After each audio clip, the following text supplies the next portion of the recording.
Sir, should we start?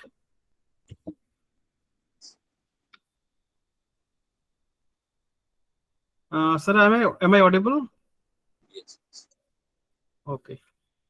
First of all, good morning to all. This is Bapin Moulik, Assistant Professor as well as Head, Department of English, Dr. B.R. Ambedkar College, Betai, Nodia. And on behalf of the Department of English, Konyasri University, I heartily welcome you all to this lecture series organized by the Department of English of this university. And today is the first session, as you know, and in this session, we are going to explore the topic is on dispersal, introducing the living and literary legacies of the Indian diaspora. And for the discussion on this topic, we have with us Professor Amit Bhattacharya.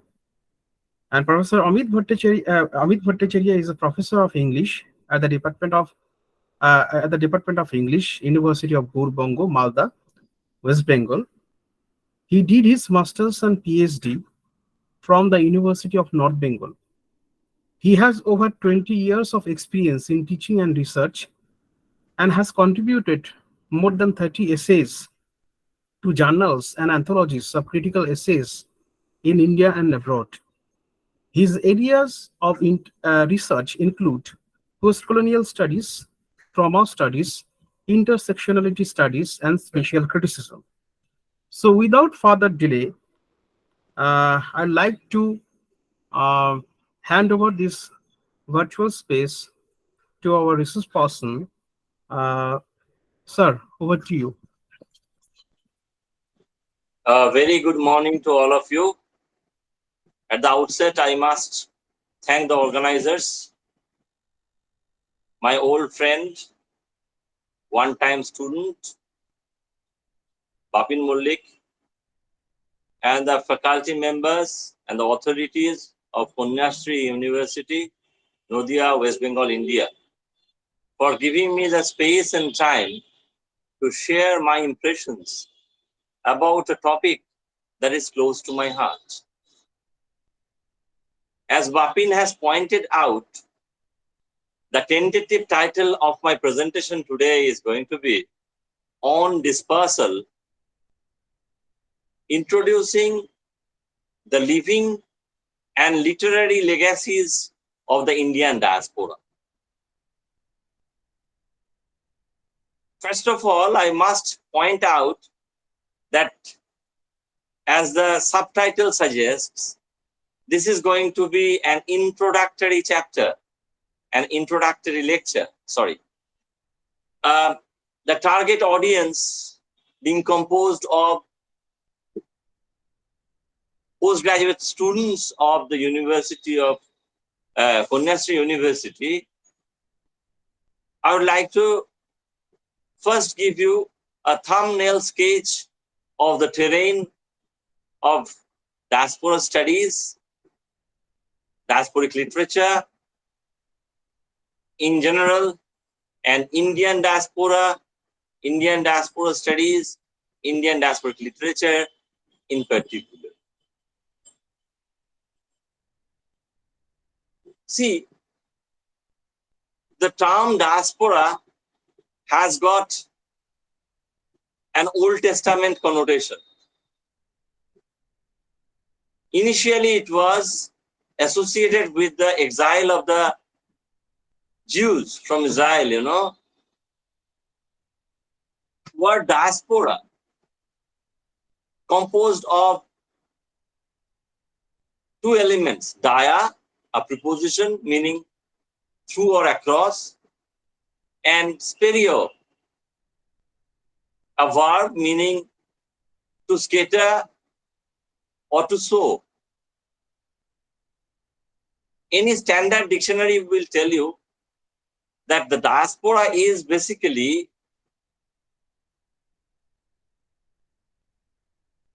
a marker that denotes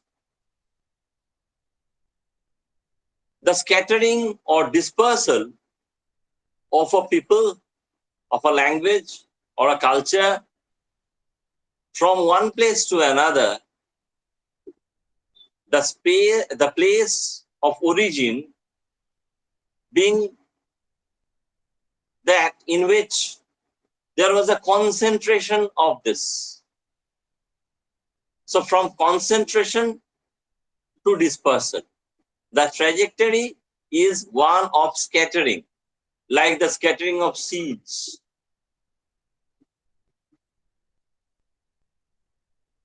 Now, William Safran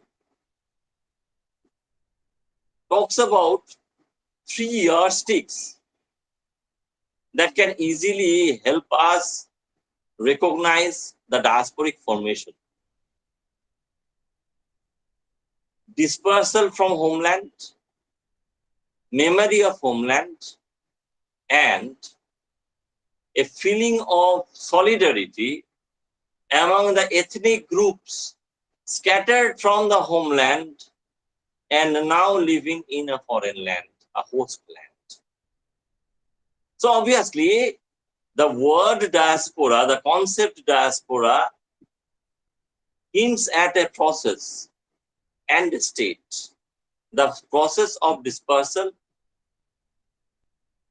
and dislocation, as well as the state of settlement or relocation. Now we see that the phenomenon of diaspora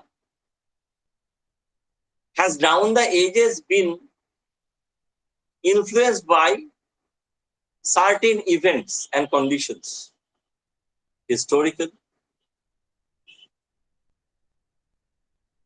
commercial, political, environmental, as a result of which people and communities have been scattered from one place to another.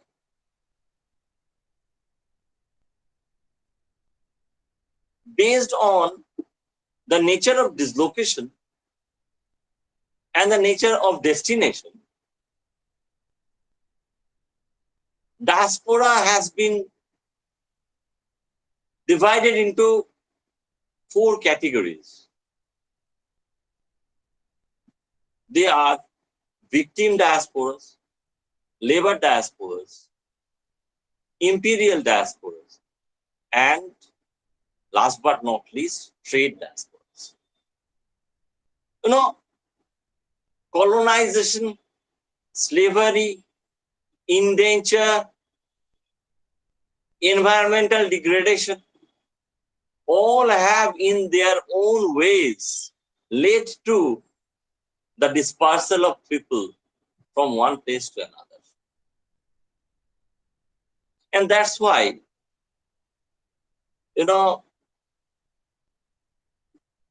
diaspora studies over the years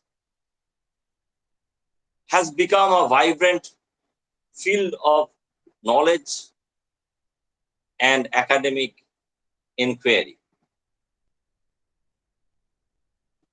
Stephen Vertovec tries to point out the 3 perspectives from which diaspora studies is being approached today: as a social form, as a type of consciousness, and also as a mode of cultural production.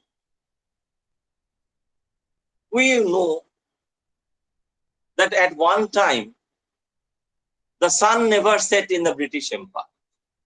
Since we are talking about the Indian diaspora, about India and her people, obviously,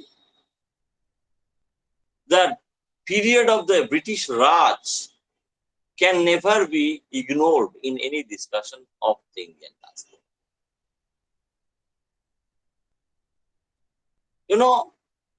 The encounter between the colonizers' ideology and the colonized subjectivity is what gives us the terrain of postcolonial studies. Postcolonialism and postcoloniality has much to do with diaspora today, as can very easily be understood from the fact that a particular type of diaspora, as I have pointed out earlier, is called imperial diaspora. And that is why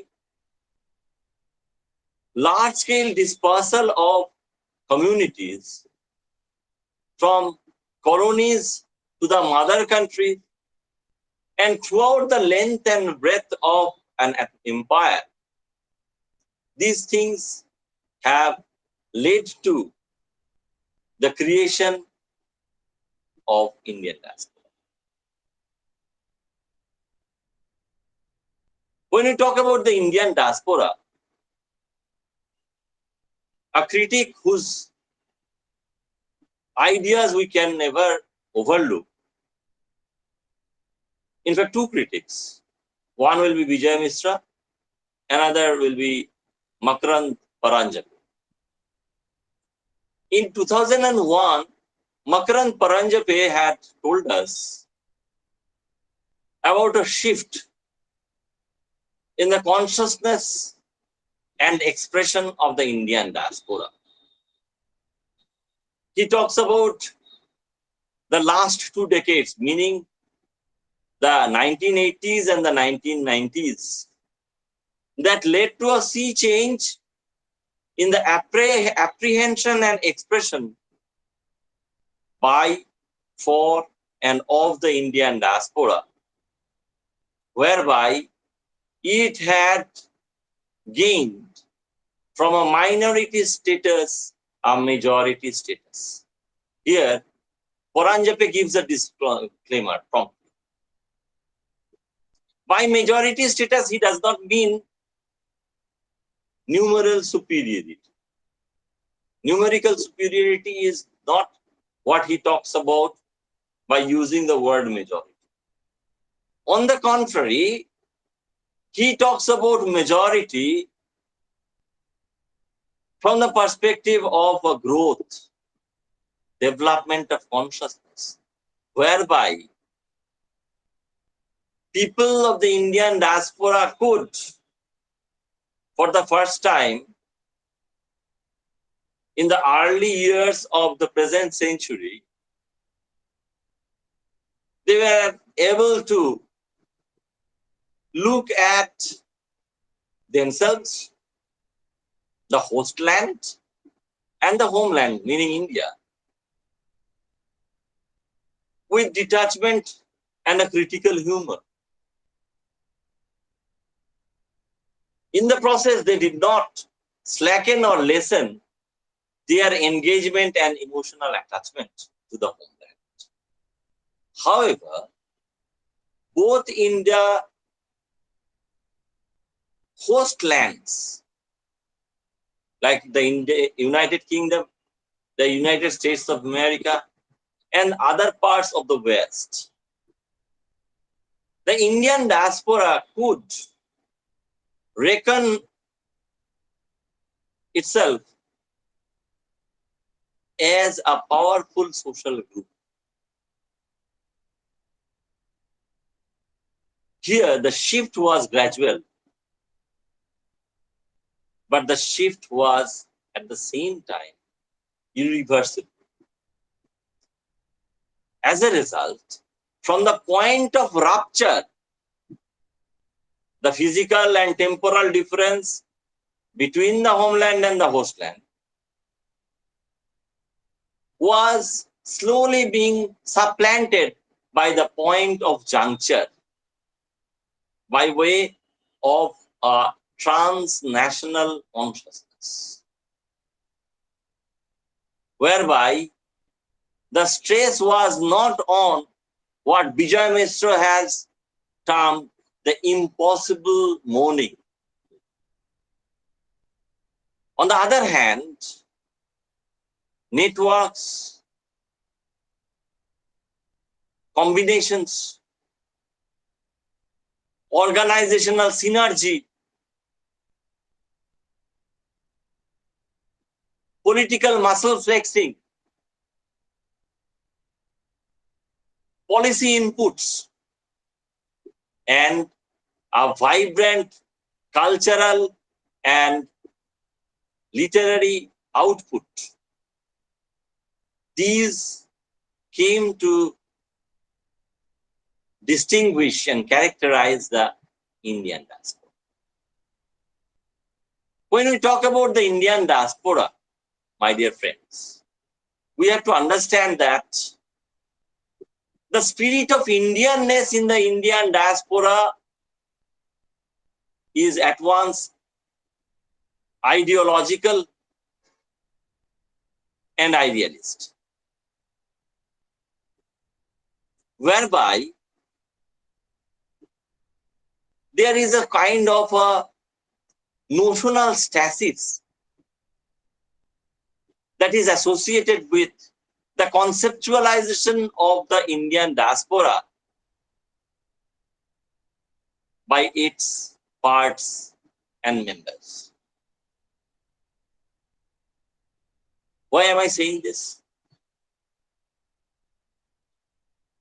Now I am addressing predominantly, if not exclusively, my target audience, the PG students of the Department of English, Ksru University. You know, my dear friends, that there is a course on the writings of the Indian diaspora. You are supposed to study certain terms and concepts and texts. For example, poetry by such diasporic writers as Agha Shahid Ali, Mina Alexander, Uma Parameshwaran, and so on and so forth. And also fiction. Let me name a few of them. There is V.S. Naipaul, there is Vikram Sheth, Chitra Banerjee Divakarini, and so on and so forth. And there are critical essays by Bhava, by Salman Rushdie, and there is. First of all, let us look at the writers and the works chosen for your study. That will give us a pointer to the conceptual and literary terrain that we have to traverse. This being an introductory lecture, I'm not going to go into detail about any particular text, but I will refer in the passing to many of them and any of them. You see, look at the writers of the Indian diaspora that have been selected for your study. Who are they? Where are they now based? That is important for any understanding of the nature and scope of their diasporic engagement with life and letters. Because if you remember, at the outset, I was talking about the nature of the dislocation and the destination.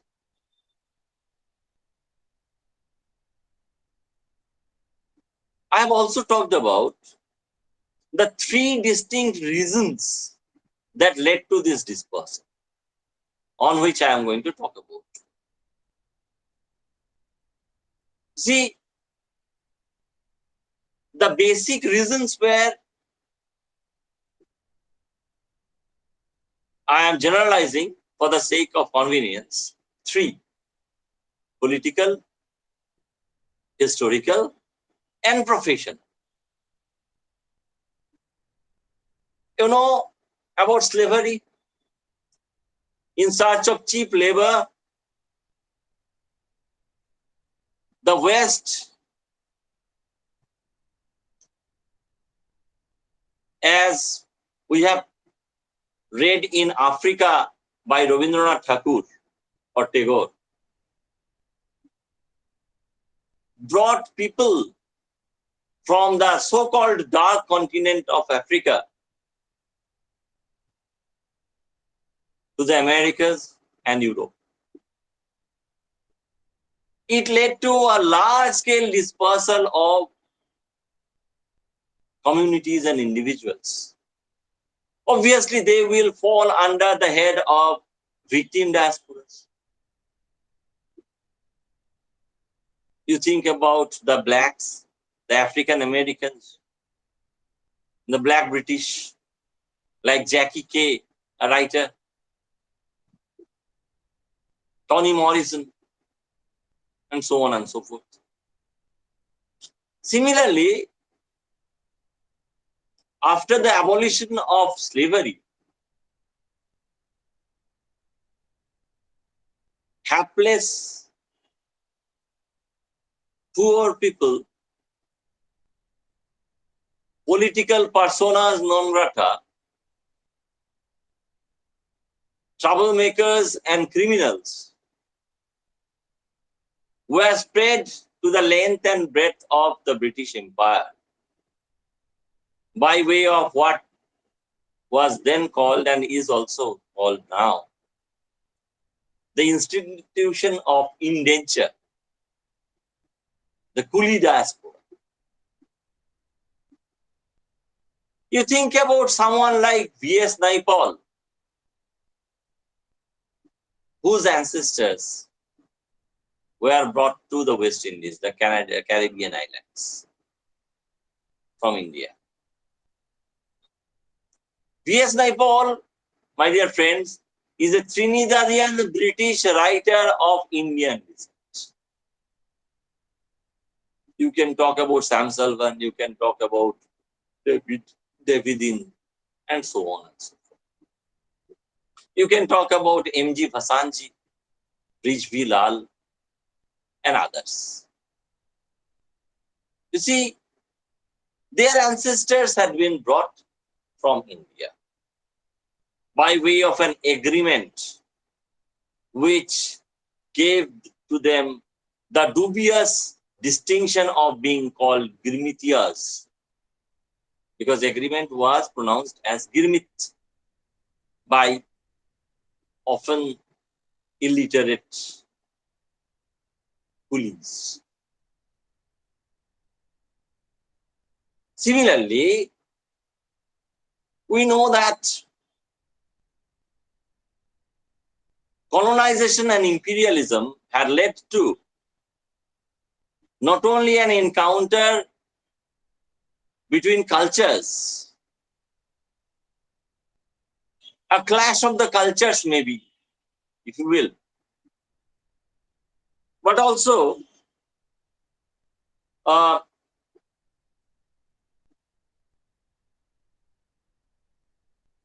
after the independence of erstwhile colonies, people, say from South Asia and the Caribbean, they also migrated to and settled in the United Kingdom, and also in the United States. In many cases, in search of greener pastures.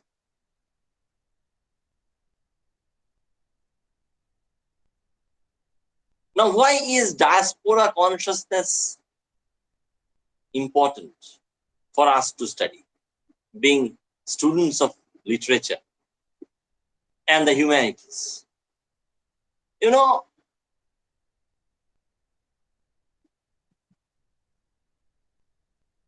when dislocation happens, there is a sense of loss and a feeling of nostalgia. The homeland left behind with all its flora and fauna, scenery and custom. This homeland has an enduring influence on the diasporic individuals and communities. There is a pool of tradition, and there is a feeling of nostalgia for a lost time or a lost city or a lost place.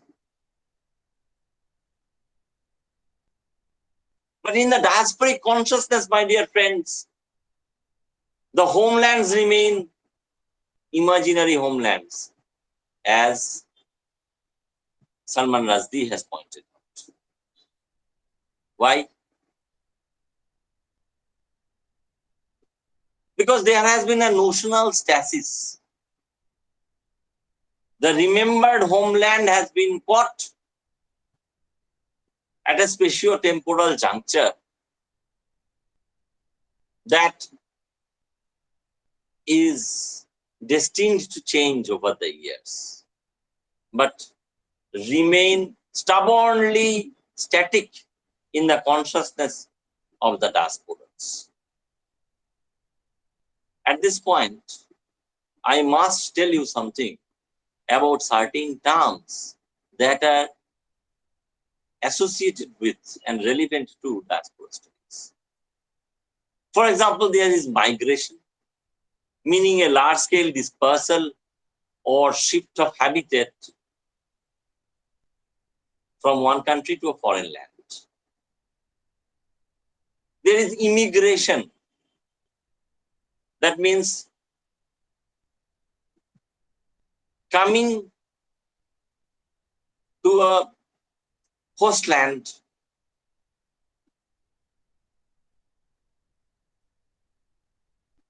by dislocated individuals or communities. Then there is emigration, EMI, that is associated with the departure from the homeland. So you immigrate to the United Kingdom or the United States, and you emigrate from India or other places in South Asia or the erstwhile colonies.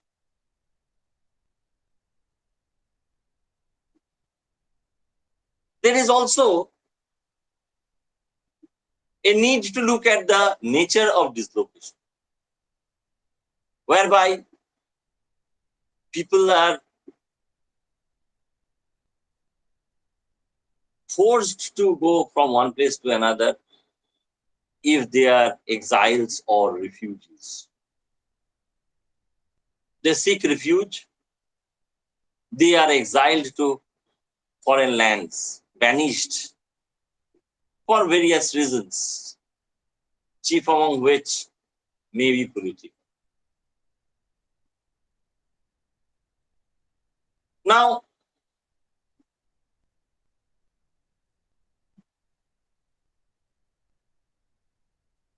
since we have much to cover,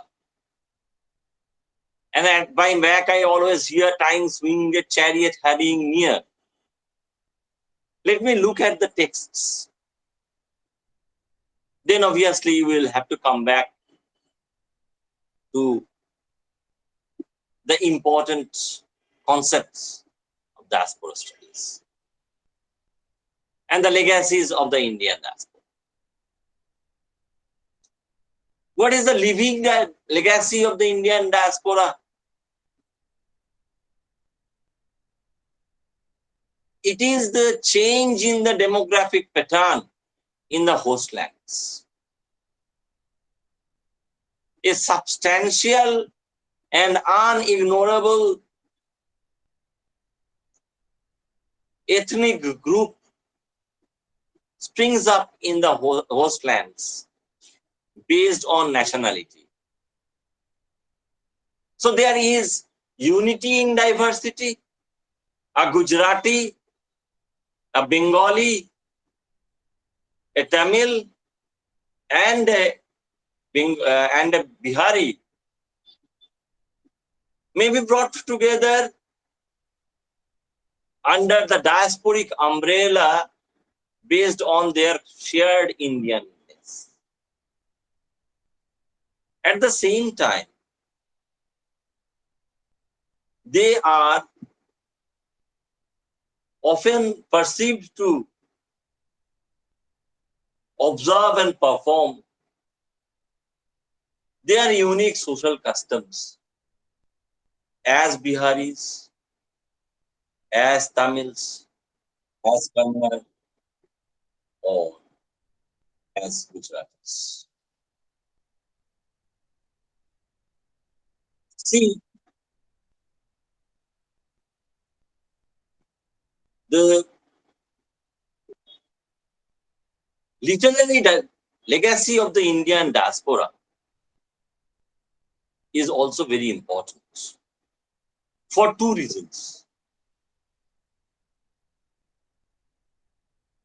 As a diasporic community, Indians belong to the upper echelons or at least the middle echelons of the hostland societies, wherever they go. Educationally advanced, technically skilled, financially reasonably off, and culturally vibrant. They have enough grist for literary output. And because they have endured various historical processes leading to their diasporic entity,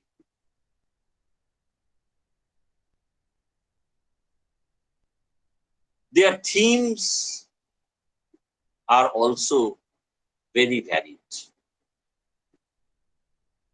As a result, we can see someone like Uma Parameshwaran dealing with the fate of someone like Chandrika or Usha in Canada in her work Trishonku. Whereas someone like Vikram Sheth deals with the Mehra family in the post-independence, post-partition India.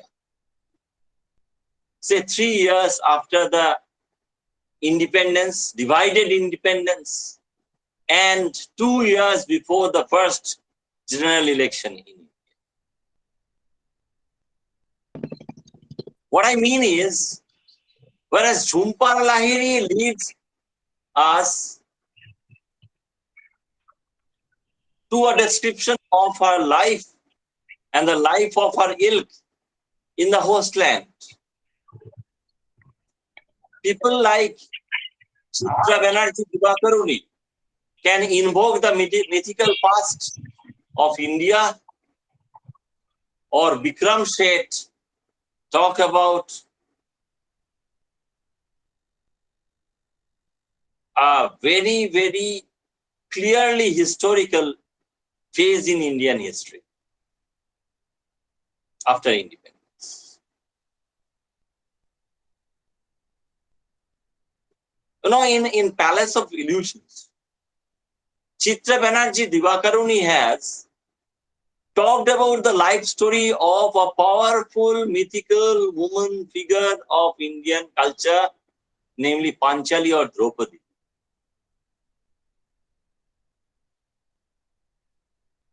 On the metaphorical plane, if the Palace of Illusion can mean existentially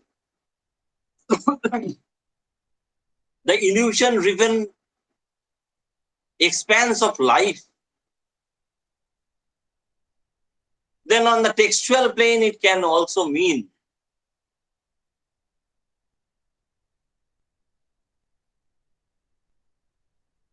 the place of ambition and power struggle in Indraprastha, the palace built by Moy, or the palace of deceit in Hastinapur, in which the game of dice was played.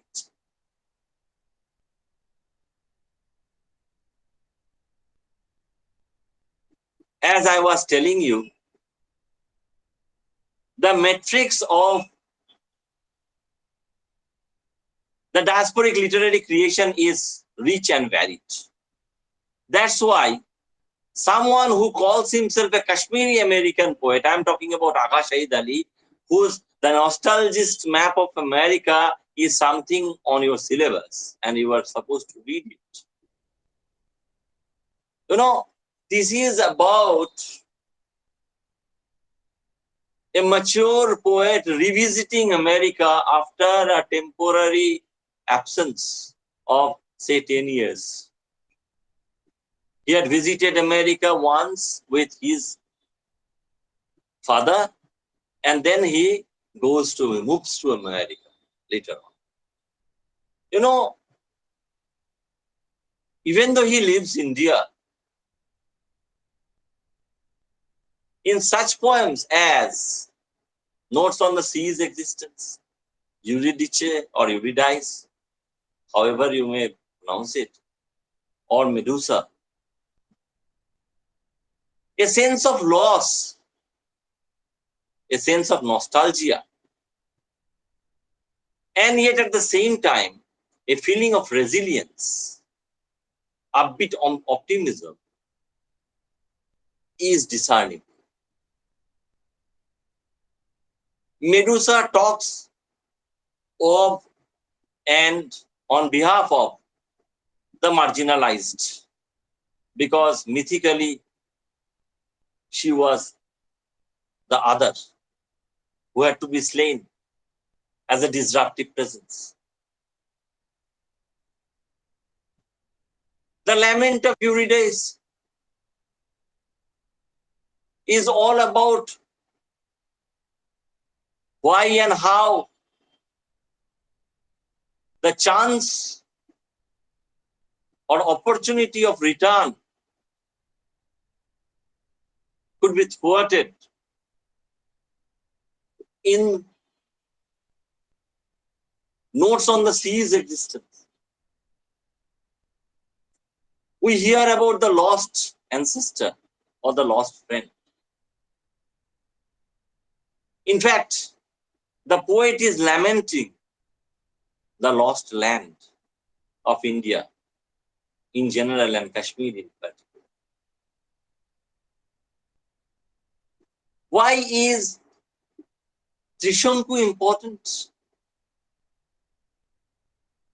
Because, you know, the mythical tale of an Ikkaku king, Trishanku, who wanted to go to heaven, Swargo, without shedding his body,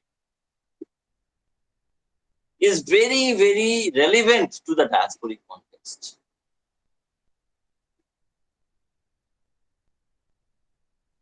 Through analogies, to comparisons, Parameshwaran invokes the condition of the diaspora. Like Trishanku's head down posture,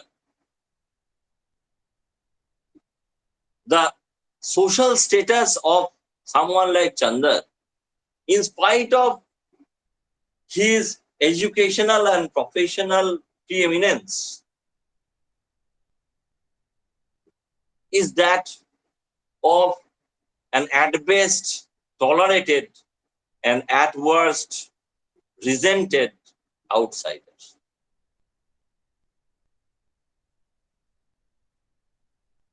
And the outsider himself, along with his family, is mired in a kind of a tug of war between culture, between tradition on the one hand, and modernity, and the hostland on the others. As a result, being reminded of her extended family, Chandrika has to arrange endless parties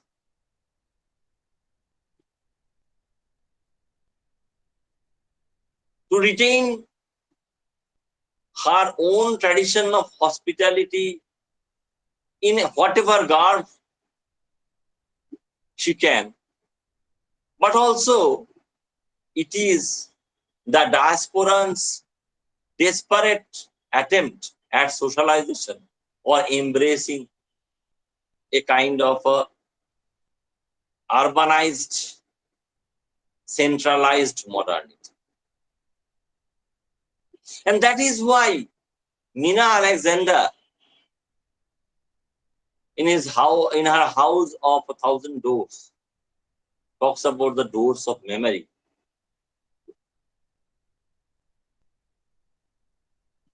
I was telling you about the impossibility of the diasporan's situation. All diasporas are unhappy. Each diaspora is unhappy in its own way. But at the same time, all diasporas are resilient and each diaspora is resilient in its own way. And that's why, even though the point of origin and the possibility of return to the homeland is never far from the minds of the diasporans, they have to contend with the ubiquity, the here and now of their diasporic reality. In the case of someone like a V.S. Naipaul, because he is a Trinidadian British writer of Indian descent,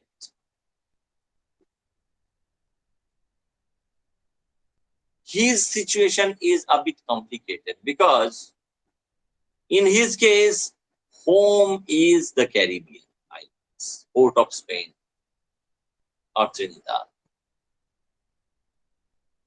You know, this urge to build a house is basically tantamount to the urge to belong. It may be illusory, but it is essential in order to regain the orientation of the diasporic individuals and communities.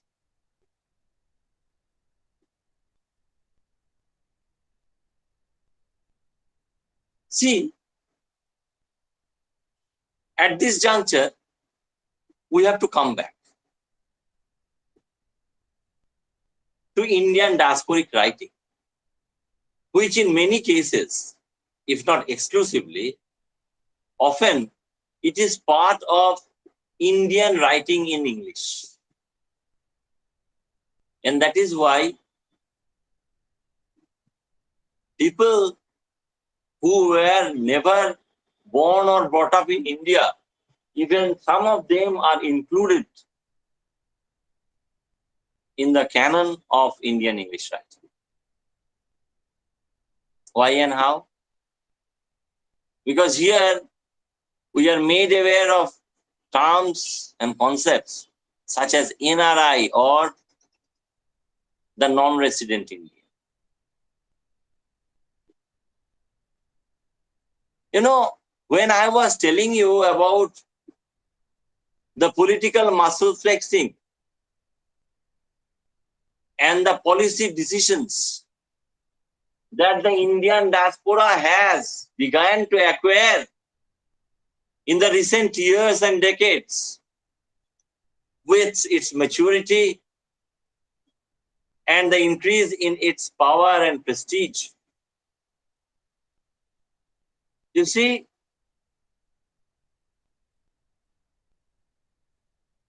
their literary output nowadays is exhibiting what can be called a trans-national consciousness.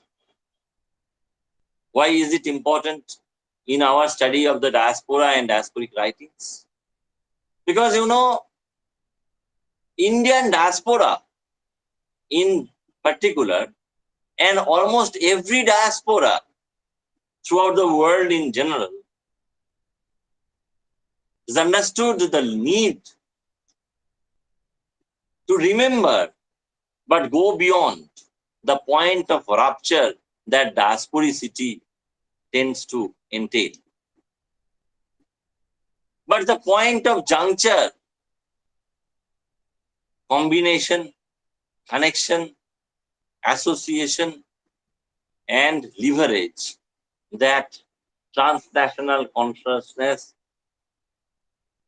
and transnationalism per se tries to propagate. Often beyond and in spite of national boundaries and borders.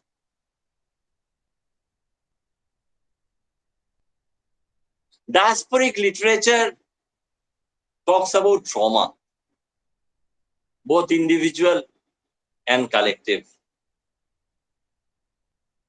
Being dislocated, I am reminded of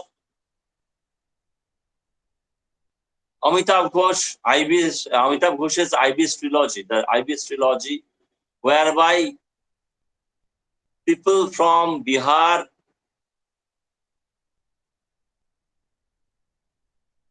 or Bengal, they were cut off from their own land and locale and taken to a place like Mauritius. Even though it created an Indian diasporic community in Mauritius, it also led to a lot of heartburn. Looking back at the homeland and a creation of an India in microcosm in places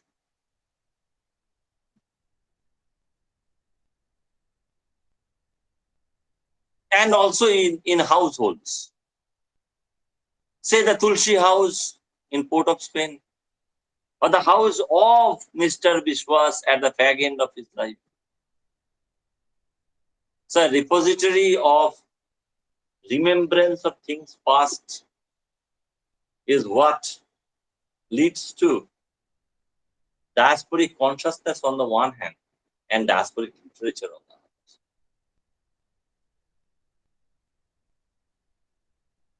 We know that the legacies of diasporicity that we are talking about today means amalgamation on the one hand, accommodation on the one hand, and more importantly, hybridity on the others. And that is why Mina Alexander frequently uses the metaphor of bronze and alloy as indicative of the diasporic identity that is hybrid.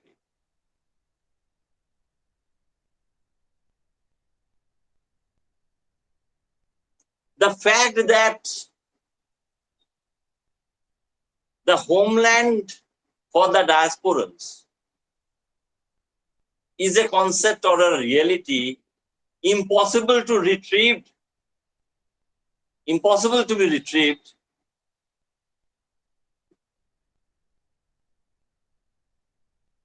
This gives both the tension and the triumph of this cultural production.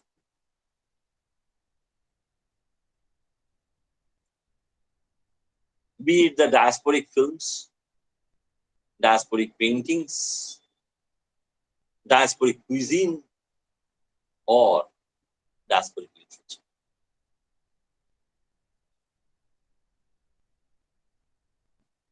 We all know that the Indian diaspora has not only transformed itself from minority to majority, it has also distinctly influenced the socio-political landscape of every hostland that they have made their own. In many cases, they assume the leadership role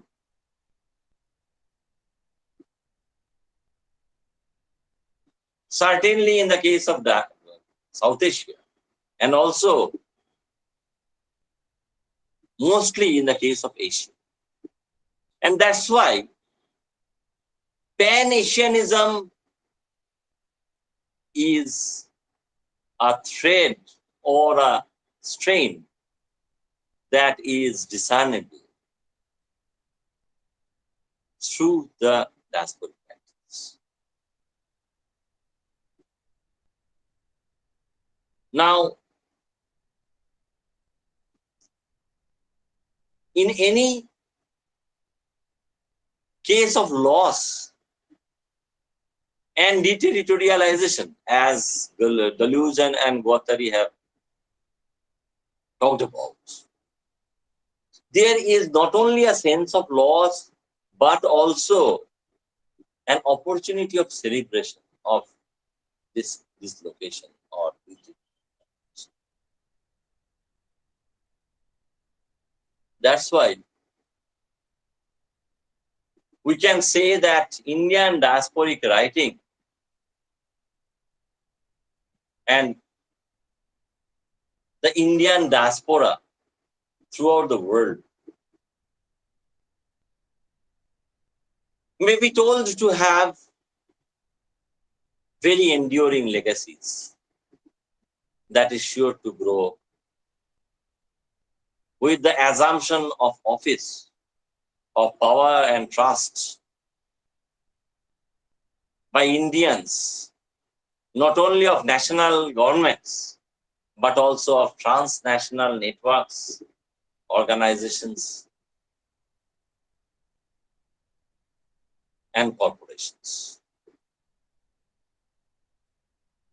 With this, I come to the end of my presentation and invite any amount of questions and comments from the audience.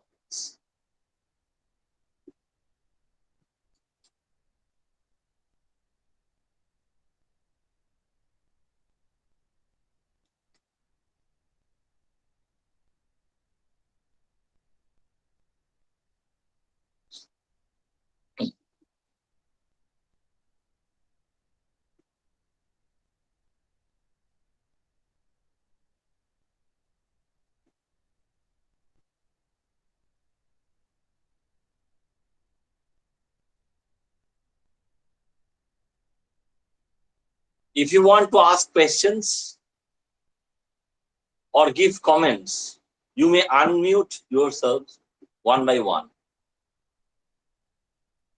And if you write the questions in the chat box, the organizer may pass them on to me.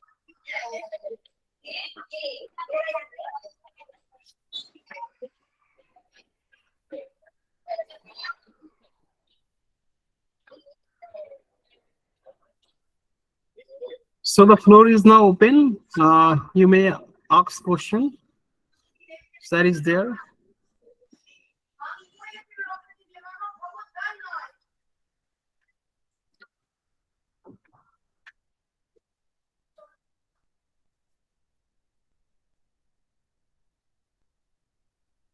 Is there any question?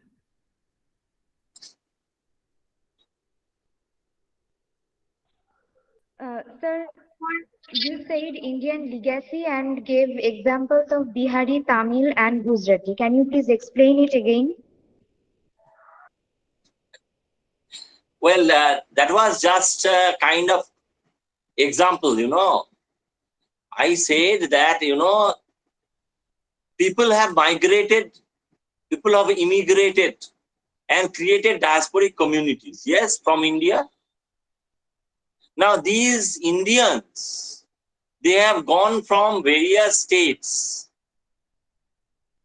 People from Bengal, people from Bihar, people from Gujarat, people from Punjab, people from Tamil Nadu, people from Kerala, they have gone to various places. Say, in the case of Canada, there is a concentration of Punjabis. In the case of the Gulf countries, there is a concentration of the Malayalis, from Kerala. Okay. In London, there is a sizable Bengali population. from Bangladesh, and also from West Bengal. So that is what I was trying to point out. Ethnicity, if you see ethnicity or ethnic groups, there are various parameters of ethnicity. There are various constituent factors of ethnicity. Race, caste, religion, language, place of origin, nationality, and so on and so forth. So you see how the diasporic reality in the case of Indians in various host lands may lead to transnational consolidation on the one hand and national consolidation on the others. How? One may be a Gujarati, one may be a Tamil, one may be a Rajput, another may be an Assamese.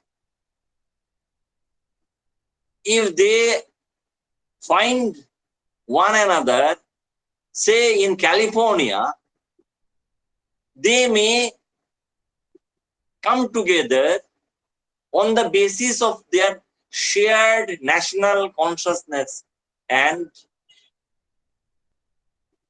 thereby create a unity in diversity. But at the same time, they may individually observe their own customs. The Onam, the Lori, the Holi, the Dashera, the Poila Boishak, and so on and so forth. And you will see that one participates in the festivals and observances of the other in terms of their shared national heritage.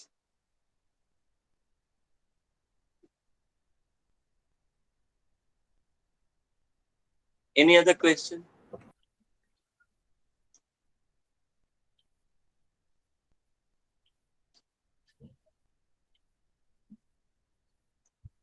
Any other questions, students?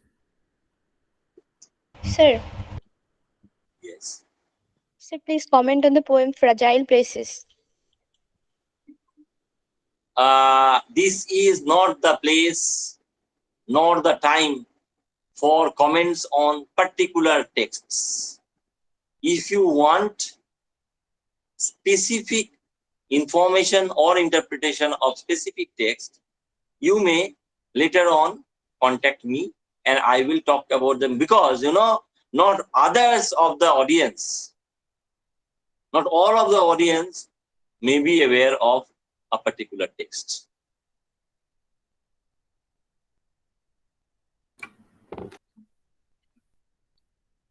Any other question? Sir, what is the relationship between postmodernism and diaspora? Well, the connection is at once indirect and pervasive. The new diaspora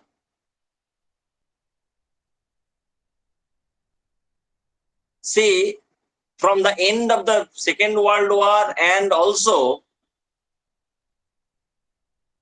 Indian independence, say in the second half of the 20th century, willy-nilly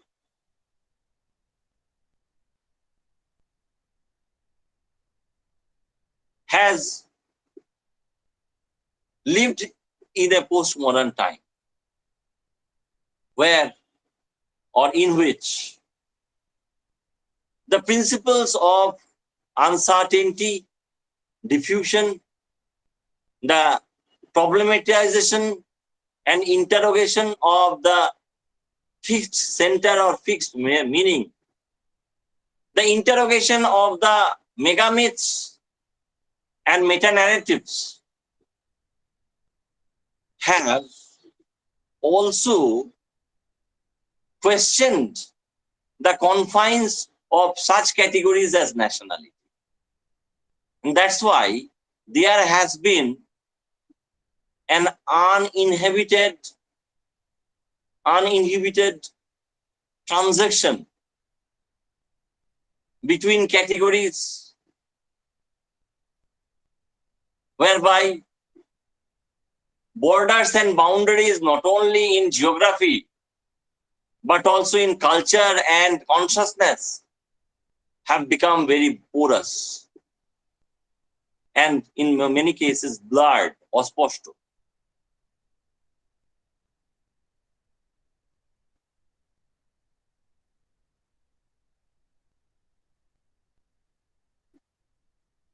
Moreover, the question of reality, the question of history in the true postmodern sense has been tackled and in many cases interrogated by diasporic writers. For example, Agha Shahid Ali, in whose case the sense of loss is so pervasive that memory is found to interrogate mainstream or conventional history.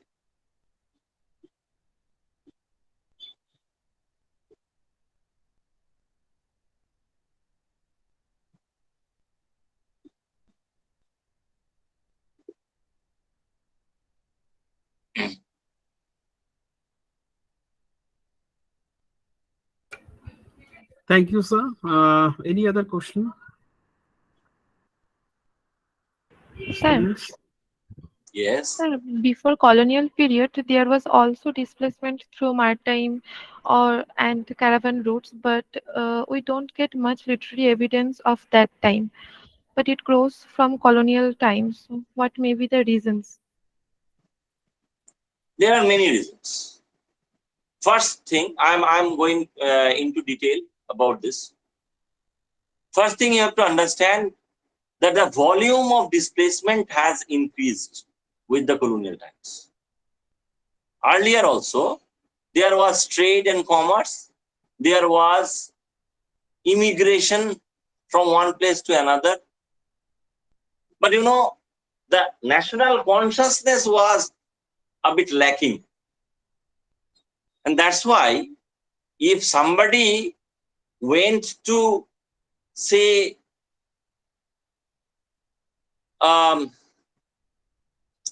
Sri Lanka or Malaysia or Indonesia or Cambodia or the African countries even, they were basically Bengalis or they are Aryans. The consciousness of India as a national and political conceptual entity, this was not very strong at that time. Moreover,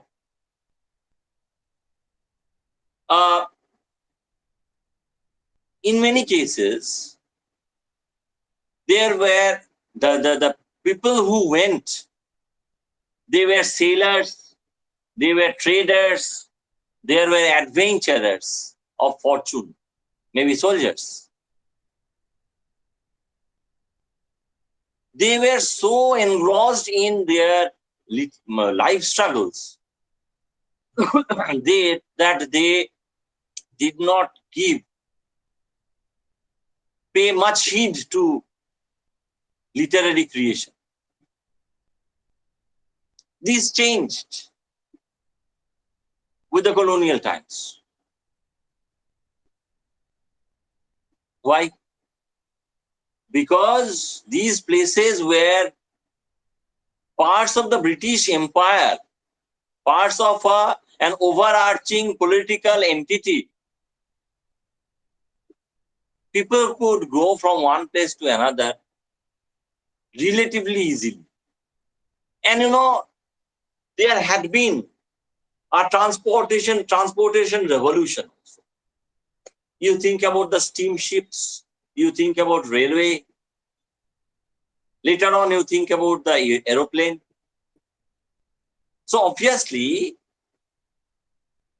transportation has become faster, easier, cheaper, and safer. And that is why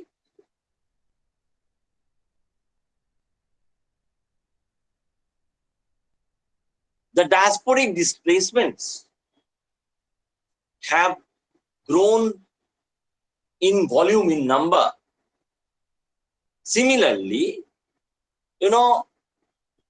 as I was telling you during my presentation, what differentiates Indian diaspora from many other diasporas of the kind is the fact that the members of the Indian diaspora in various Western hostlands are educationally more advanced, technically more skilled, financially more well off, that means better off. And that is why the chance and the incentive to write about their lives, their thoughts, have appealed to the members of the Indian diaspora more and more as the diasporic communities have gained in power and prestige.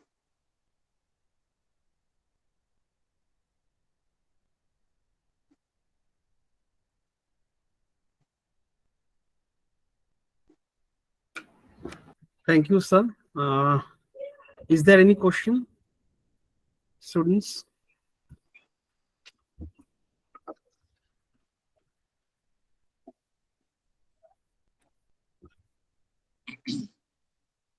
Thank you so much, sir, for your valuable answers.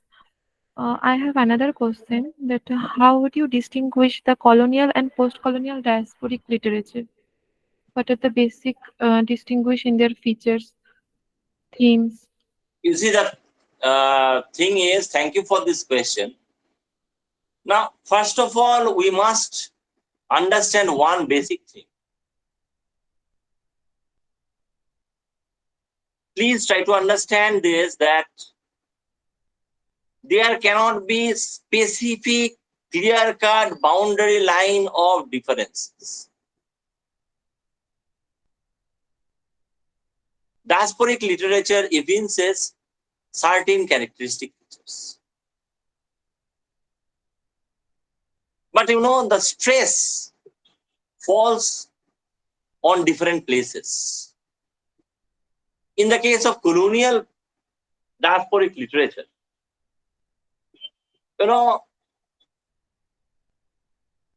first thing you have to understand that is that Indian diasporic groups in places such as the United Kingdom, Canada, or the United States, or the Caribbean islands, they were not very powerful. Neither were they very confident. So, they seldom wrote. And whenever they wrote, either they wrote about the struggles that they had to endure in the hostlands, or the feeling of nostalgia that they felt for their homelands. You think about the Our Cashew and a Tree by Toru Dutt, for example, and you will understand what I mean. Now, in post-colonial times, diasporic literature, first of all, I have to stress this time and again. With the increase in the power and prestige of the Indian diaspora, with the improvement of their condition, social, cultural, political, and financial. The intellectual confidence has soared high. And that is why there is a spark in the writing of Indian diaspora. You know, and another thing we can point out is that the theme and technique, the treatment and the stance of the diasporic writers, they have also changed over the years, because nowadays diasporic writers are vying for space and time and importance and attention with mainstream writers of the hostland. Nowadays, a Rohington mystery, an Amitabh Ghosh, a Bikram Sheth, and Aga Said Ali, even though he is dead, they have now been able. Yes, I cannot forget the names of say Amitabh Ghosh and Salman Rushdie also. They can now vie for attention with the native writers from their hostlands.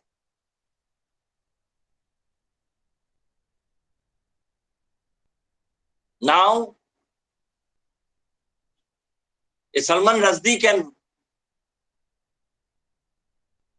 contend with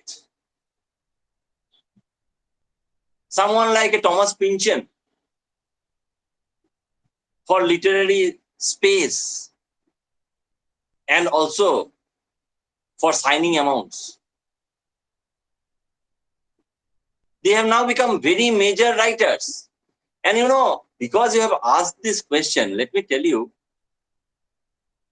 that Indian diasporic literature has turned a corner after the emergency, and say with the publication of a very, very important book like The Midnight Children. There is a newfound confidence, and that is why Paranjape was telling us in 2001 that in the last 2 decades, at that time last 2 decades meant the 1980s and the 1990s. And Midnight Children was published just at the outset of the 80s. So, if you talk about differentiations, you may talk about 3 differences. One, the colonial pre-independence writings from the diaspora. They are few and far between. And then diasporic writing from say 1947, 1950 to 1980. Last say 30 years, 3 decades. And then you can date the beginning of the present epoch of Indian diasporic ascendancy, so far as literature and culture may be concerned. When we were growing up, we were greatly influenced by Apache Indian,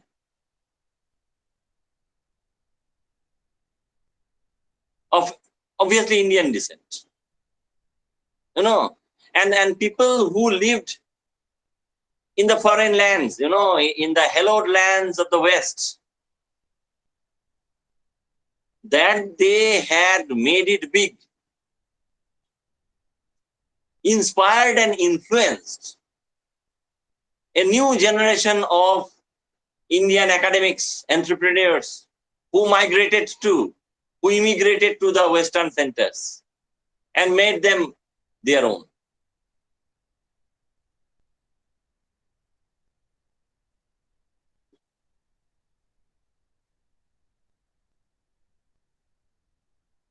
The same dream has inspired someone like a Rishi Sunak,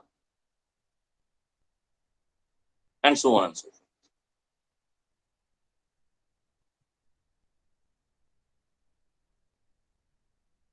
Or a Bobby Jindal. Any other question?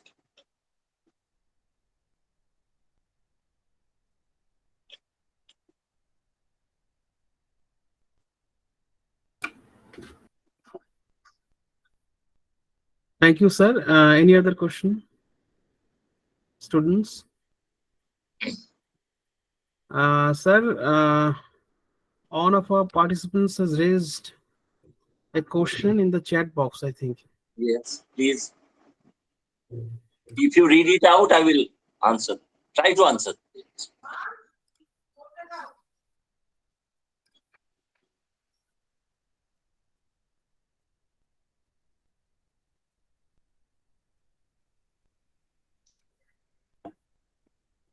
Uh, Anyone can read it out.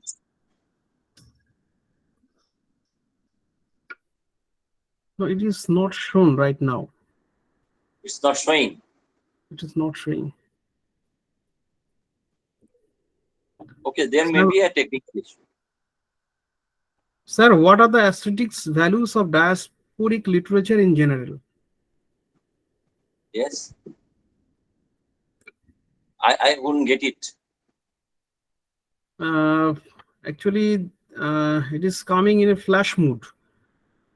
Yes.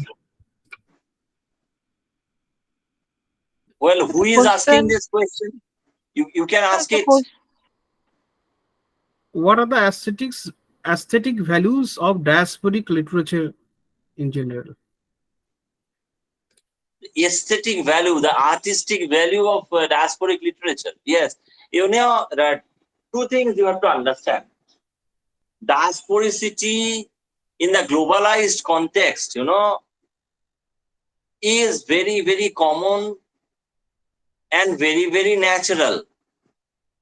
Okay. One may have his breakfast in Kolkata and say his dinner in a Western city. So obviously what happens is, since transportation has become so fast and so affordable and so natural, so common, people can nowadays identify with the issues raised by diasporic writers. Foreign travel has become very common. And Paranjape has talked about two phases of Indian diaspora, the visitor phase and the settler phase. In many cases, you go as visitor and then ultimately settle down. Even in the visitor phase, you are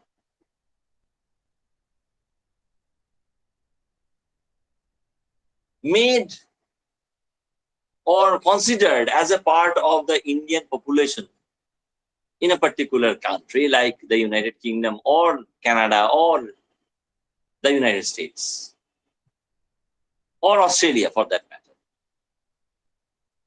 So what happens is, the artistic value of diasporic literature, or for that matter any literature, rests on the ability of the readers to identify with the stuff that the diasporic writers are dishing out, and also the literary merit of the diasporic writers. See, the fact is, people have migrated from India to various foreign lands. for various reasons. You think about Salman Rushdie, you think about an Agha Shahid Ali. They have migrated for religious, political. You think about Esterin Kire for ethnic reasons. And then, because these are very strong writers,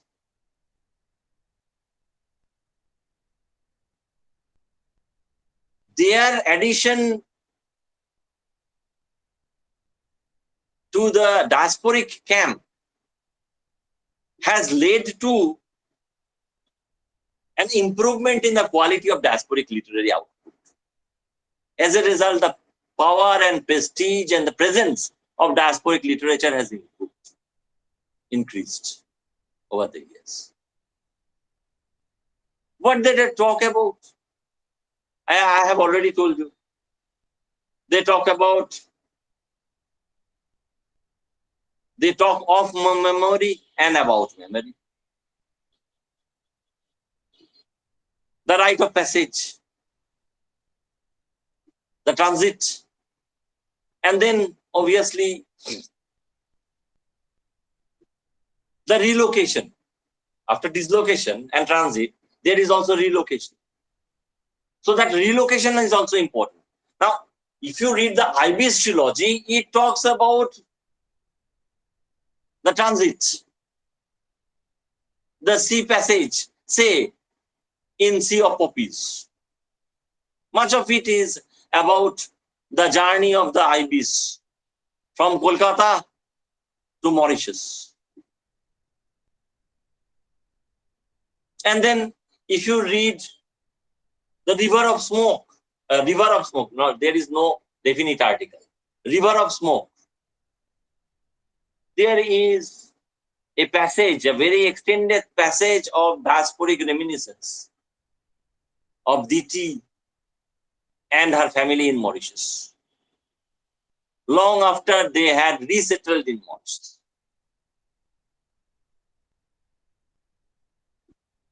So that's that.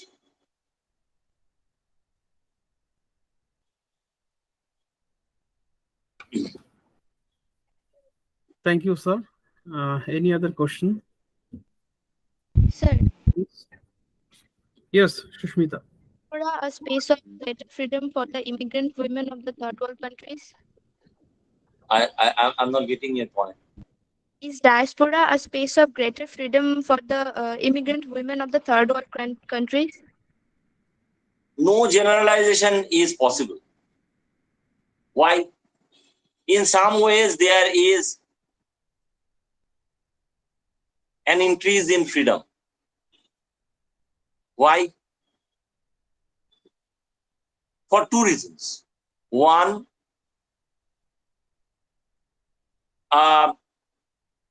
lack of moral constraints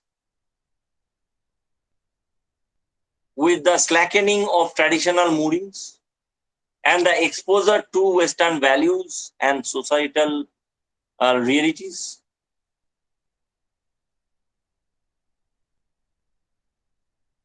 But at the same time, there is also the ethnic question. The language barrier, the racial barrier, in short, the ethnic barrier sometimes gives the diasporic woman a limited freedom. Maybe more freedom within the Indian diasporic community, but less freedom outside of it. But I take your point that in many cases, with the change in familial and social dynamics, the slackening, as I was telling you, of traditional morality and and exposure to the different values of the Westerners may sometimes lead to more freedom to a specific and limited section of the diasporic women from India. Those who are financially independent, those who are educationally advanced, and so on and so forth. But not all for all.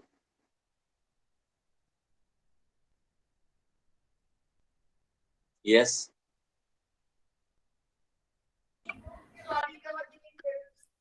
Thank you, sir. Any other question? Sir, there is a question in the chat box, and the question is asked by Pooja Pal, one of our students. Sir, is it necessary for diasporic people to constantly be on the ground in remembrance? Is there remembrance?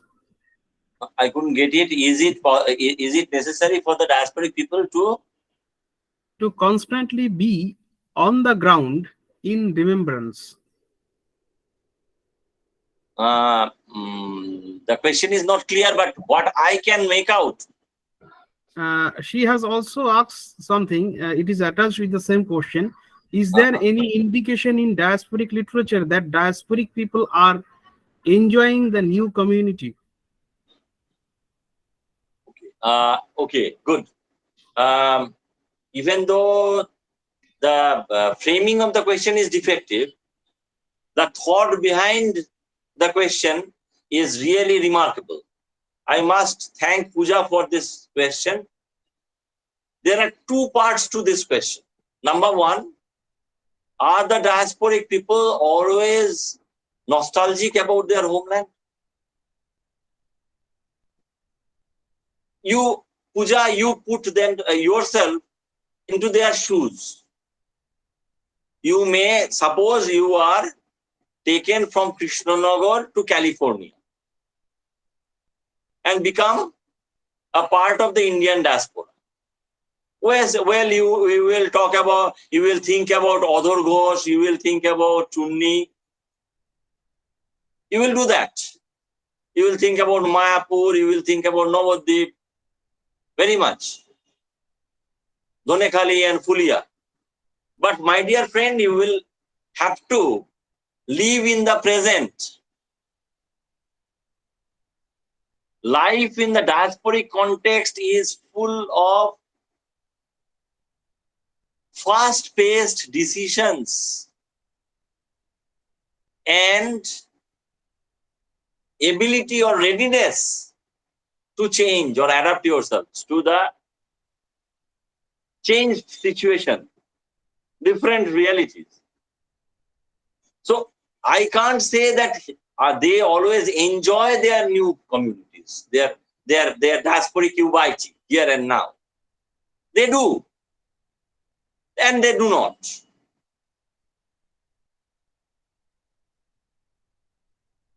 Are you getting my point? Yes, sir.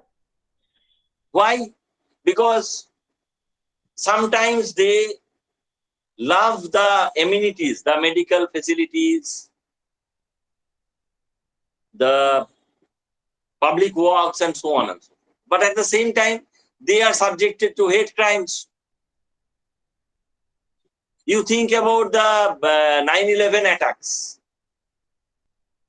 After the 9/11 attacks, because the Sikhs also put on the turban, they were thought of as Muslims and they were beaten up, many of them.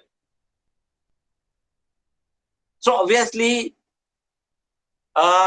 you have to understand that life is not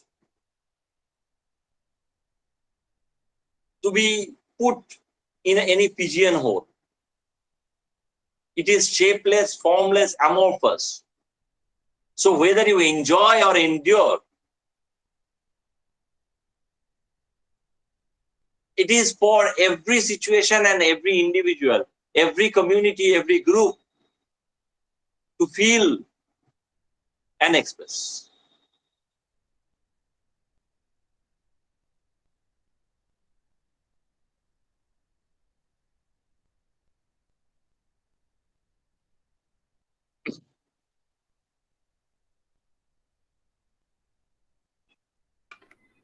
Thank you, sir. Any other question?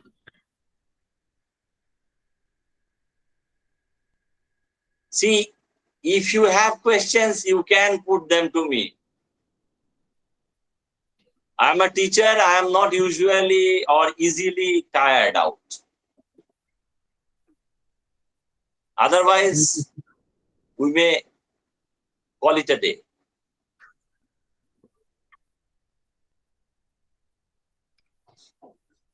Sir, Yes.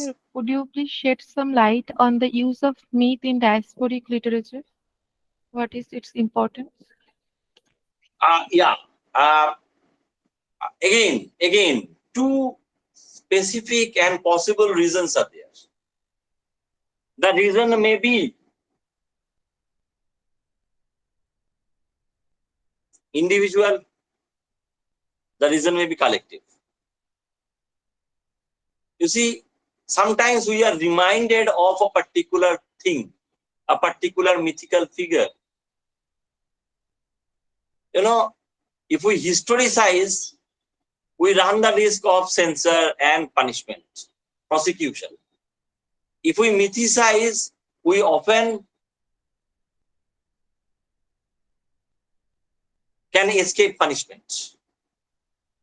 You think about Bankim Chandra, who invoked the Mahabharata in order to critique various issues in the 19th century. You may think about Palace of Illusion. The war-torn world makes the message of this illusion still relevant. Similarly, we may think about Trishonku. There also, myth has been reworked. And it can very easily explain the diasporic reality of individuals, like Chandar,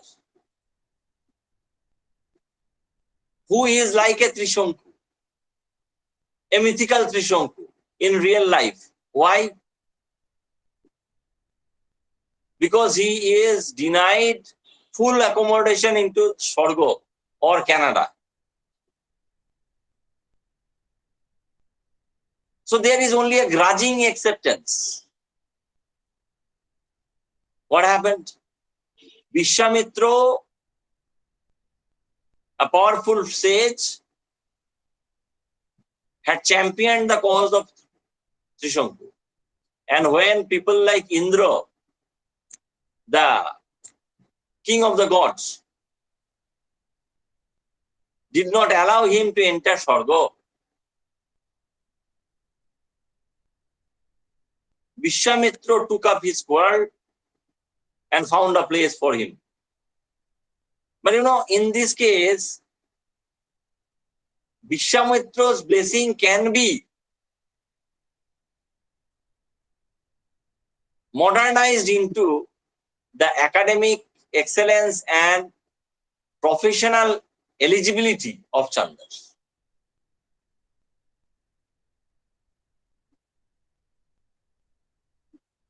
So you see, in the case of the Palace of Illusions, there was a specific gender issue, a feminist angle. In the case of, sorry, excuse me, Trishonku, it is a bit different.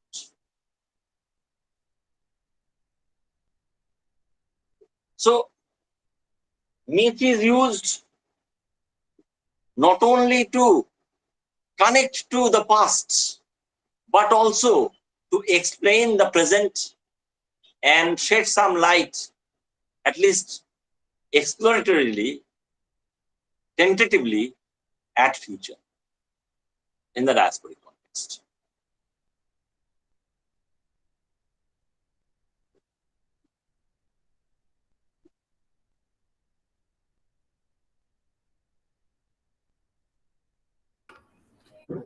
Thank you, sir. So I think there is no question right now. So, If Bapin, just 1 second. Huh? You see, sure. when the diasporic writers use myth, I must tell you, they don't always use Indian myths. They may use Western myths also. You think about the 2 poems by Akasha Idani, there are other poems, okay? Red Riding Hood, no longer little. So they can use Western myths also. Now, why do writers use myths, ancient myth, in contemporary writings? If they find some affinity, situational or individual, or they can critique contemporary reality in the guise of myth. So this is what I wanted to point out. Yes, Bapin. Thank you, sir. So we are almost at the end of this session.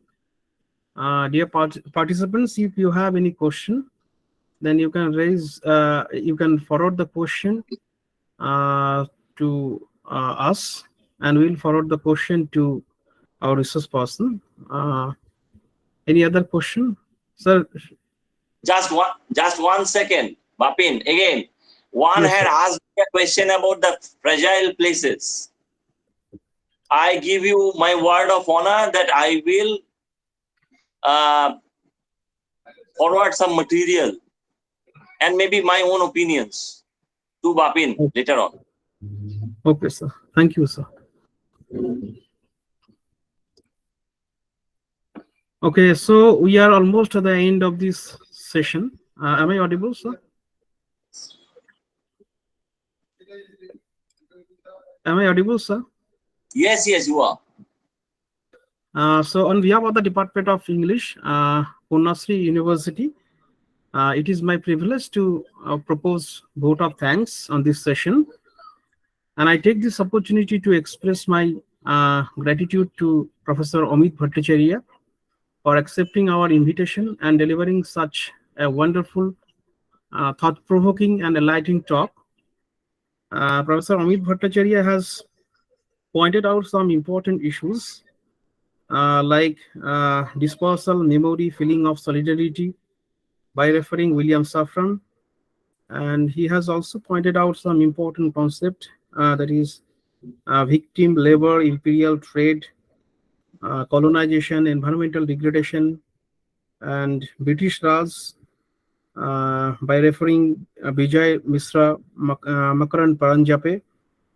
And Professor Bhattacharya has also pointed out why diaspora studies is important, and he has justified the title of today's talk. And he has also raised the question of homeland, nostalgia, and the concept of imaginary homeland by referring Salman Rushdie.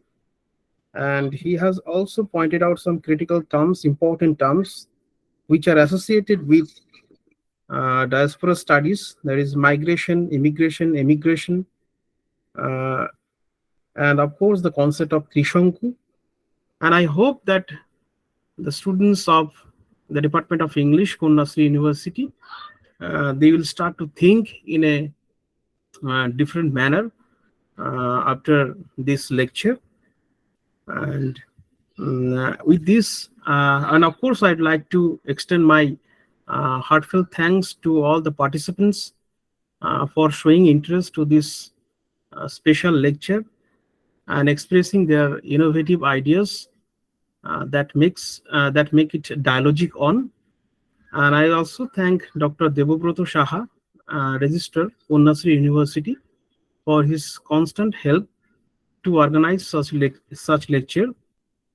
Last but not the least, I must thank Google Meet, without which it is impossible to organize such program virtually. Once again, thank you all for joining us. Thank you, sir. It has been a pleasure. Thank you. Thank you, sir.